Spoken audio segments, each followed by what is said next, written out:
Hello plant friends, my name is Victoria and you're watching Plantastics. Today I'm going to be going over the care of the Tandurusa, also called the Jacqueline alocasia, and basically how mine's been. I've had mine for over a year now. I grew it from a corm. I got it from a lady in London and it was just 10 pounds. So it was this teeny tiny thing over a year ago. And now if you look at it, it's quite large. It's quite the specimen, and it's my understanding that they even get larger than this. So I'm just going to go over briefly kind of the appearance of it, how I've cared for it, how I kept it alive for over a year to get it to the size, since they're now really popular and you can get them for a medium size, not maybe as large as this one, at Costa Farms or through Costa Farms at places like Lowe's and Walmart and so on. So I'm just going to briefly go over it. So the actual, I really don't know the actual name of this, but the stalk that the leaves are connected to is striped somewhat like a Barrina. So you can see there, it's got these really interesting patterns, and the actual surface of the leaves, there are some interesting trichomes, if you can see there, and they're not sharp, but they're quite pointed. If you can see, I don't know if you can. And you can also see, and I pressed all the leaves. So it's very first leaf I kept pressed because they were literally so expensive. So I just got this $10 corm. So as you can see, this is the smallest leaf that's on there now. And it's kind of powdered looking because I used diatomaceous earth on here. I had a spider mite problem, and I released, I believe it was 5,000 predatory mites, and it fixed it. I rinsed off the diatomaceous earth, but it just left a little bit of residue on there. And then this was the second largest leaf here. See, they're kind of, it's almost like a little bit like sandpaper, the trichomes are, so you can see. And then here is the largest leaf. If I could try to get it close to my face, it's a pretty large leaf. It's actually a really large leaf. So alocasias are my most demanding plants, but I'm going to go through my care after I show you kind of the backings of the leaves. So I know that the front of the leaves is very beautiful, but kind of the backs and all the other things are just as beautiful, if not more so. So you've got this dark backing here, and I'm going to try to hold it where I don't drop it because that would be really bad. You can see the back is really cool too. So you've got this dark, it almost looks purple, and it fades into green on the veining on the back. And I just think that that's really beautiful and very remarkable. So these honestly kind of have somewhat of a controversial name. I learned this after posting this on the alocasia subreddit on Reddit, and I learned that there was a person called Jacqueline that started poaching these and selling them online, and that's why they got the name of the Jacqueline alocasias. And the people that are native to that area, they call them the Tandurusa. They also call them variations of Tandurusa. I'm not an expert on the area, and I'm just basically repeating what other people have told me. So it's basically all hearsay because I haven't actually gone in and kind of like, you know, fact checked it and whatnot. But yeah, so this is why they became so popular. So whenever they were at the height of their popularity, which was like a little bit over a year ago, they were ridiculously priced. So a plant this size would probably be like $500 in my area, if not more. And they were just really hard to come by. And most of the time, really rare plants, when they're first hitting the market, are poached. So as soon as they hit the market, they're basically doomed to fail because they haven't been acclimated. They haven't really had a chance. So after Jacqueline, sold a bunch of these, I'm guessing a lot of people started using corms and growing them from corms. That's how I was able to get this one. So I purchased this one as a corm, honestly 2 summers ago. So not this past summer, but the summer before, I remember I had it, and it was this teeny tiny corm, and I was very, you know, I basically purchased it as a gamble because it was a corm and I didn't have any experience. It's actually one of the very first videos that I have on my channel is how to plant a corm, how to basically know which side is right side up. And that was one of the ones I planted, was the Tandurusa. I also had a African mask and I believe a black velvet. So I planted them. This one took the longest to grow. I went on a 3-week long vacation my very first summer, several months after planting it, and all the leaves dried up all the way back to the stalks and they died back, and I really thought I had lost it. And luckily the leaves came back. So this one was kind of slow to grow in the first like 6 months. Now, earlier I said that alocasias are some of my most demanding plants, and I'm going to expand on that and tell you why that's been my experience. These require fertilizer, so I usually water at half the strength of whatever the back of the bottle says for fertilizer. So I like to use kelp, Super Thrive, and a fertilizer. So Super Thrive and kelp are not actually fertilizers. They're kind of like Super Thrive is kind of like minerals and other things. It's a really great solution.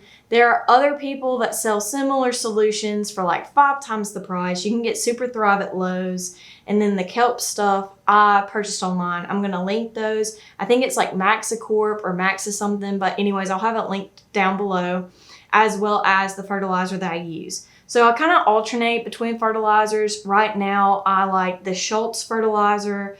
Foliage, there's like a foliage one I'll link to. I don't really use that once I'm done with the Schultz, because I have Schultz basically for violets for producing blooms, and I use that for my Hoyas and my African violets. And then I have another one that's basically formulated for leaf growth, and I use that kind of interchangeably, but right now I have several gallons mixed of the bloom, so I just kind of use it on everybody.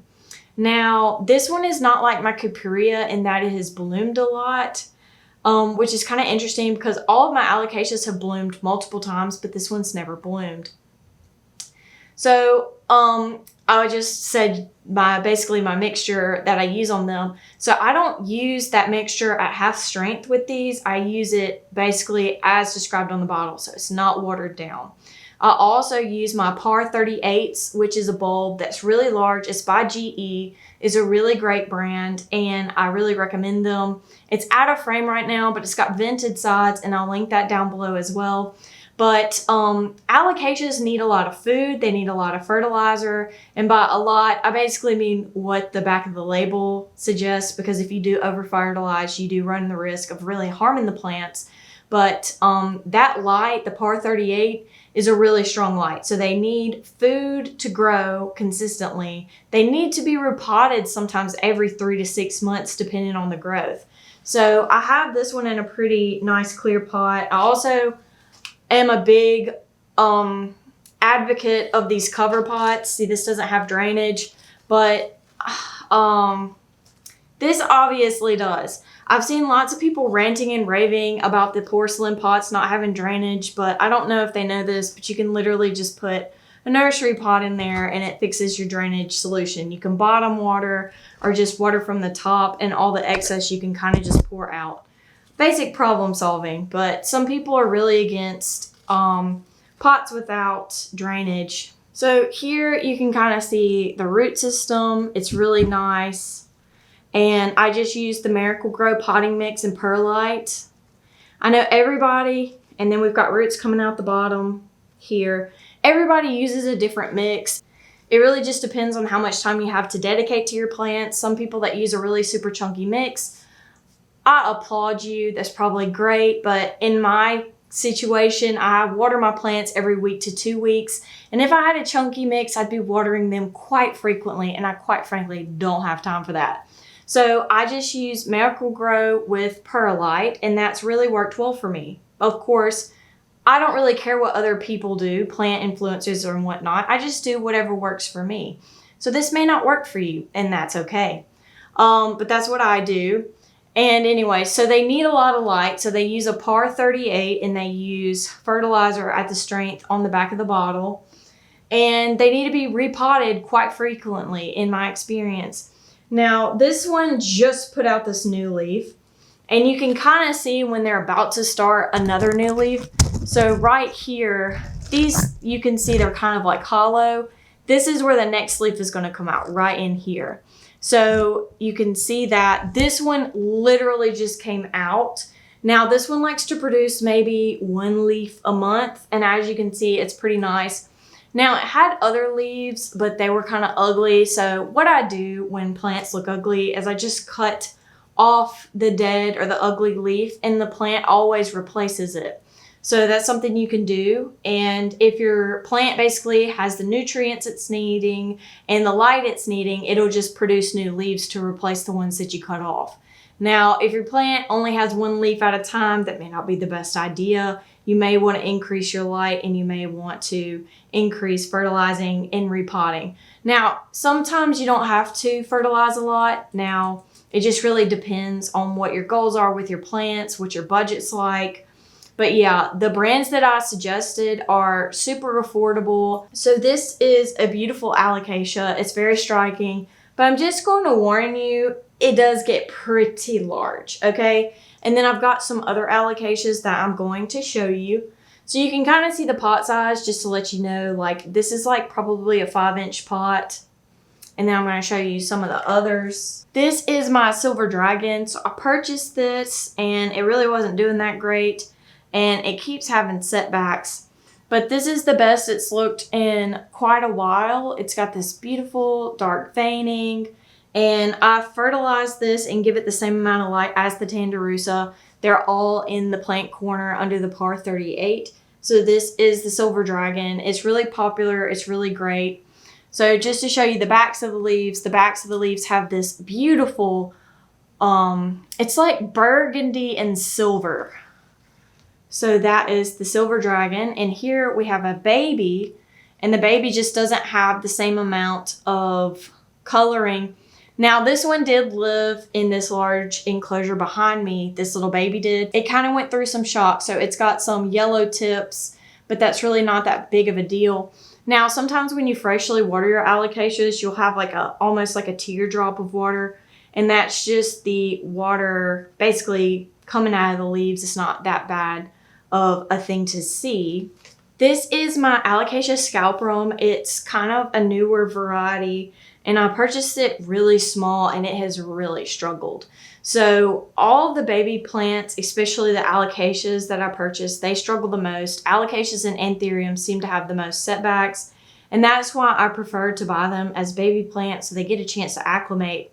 So all of these alocasias, including this Tandurusa that's so big and beautiful, they all had a serious problem with spider mites, but I released predatory mites and that actually worked. It was $75, but I definitely think it was worth it.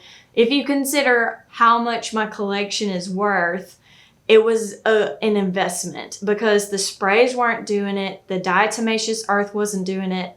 But keep in mind, if you sprayed or used diatomaceous earth, you're going to have to rinse off all of your plants for probably like 2 weeks in a row just to make sure it's really off.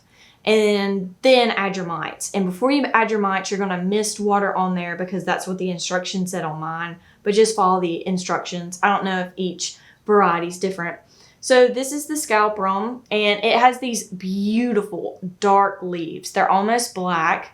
And this one honestly is black. So it has this really nice texture. This one and the silver dragon do not have trichomes. It's the only alocasia that I have in my collection is the Tandurusa that has trichomes. So if you look at the backs of the leaves, they're this beautiful burgundy. And yeah, so this one's actually in my favorite pot, which is the wicking. And as you can see, there's roots coming out all along the sides. And since this isn't a larger size pot, and this is kind of like one of the weaker plants, I do have it in a wick, but it doesn't really matter. You could just kind of pay more attention to it and make sure it has consistent water. I do not let my alocasias dry out. I know a lot of people recommend that. I don't. I keep them at the same level of moisture, and that's basically what I do. I fertilize this one and the silver dragon and the Tandurusa every time I water. at the strength of the back of the label basically recommends. And as you can see, these two here, they had spider mite damage, and I just cut them off, and the plant just pushed out this new leaf. Now, this is not a perfect specimen because it's a baby. It's still trying to bounce back.